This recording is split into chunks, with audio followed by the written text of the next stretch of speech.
I learned when I was, second grade. I realized that these people were trying to manipulate me. And that pissed me off. Why? Because they didn't tell me what they were doing or why they were doing it. All they had to do was just talk to me and tell me what the fuck they wanted. But they didn't do that. Instead, they had to implement all this positive, negative reinforcement and positive punishments and negative punishments and all this crap. But I had no idea what the hell was going on. But I did recognize their end goal and what they were trying to make me do. Yeah, it's compliance training. Exactly. Exactly. That is, I'm going to steal that fair and square. It is literally compliance training. And as that compliance training goes, it goes on to society, which, let's think about this. Compliance training is not needed for neurotypical people. You have to train autistics to comply because that's not how our brains work.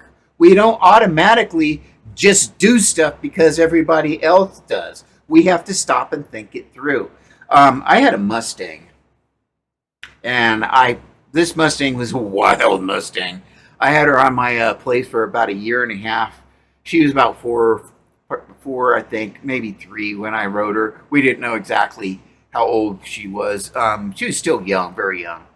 But anyway, when I got on her back, I started out on her bareback, and with just a halter and a bareback is how I broke her. But the first time I came up to a stream, because she was a Mustang and she wasn't a regular horse, I gave her all of the rein. I let her have it. She put her head down, looked at the water, kind of played with it a little bit, and walked right through the stream. Every other horse we had launched because there was a stream there. They didn't know what it was. It freaked them out, so they just jumped.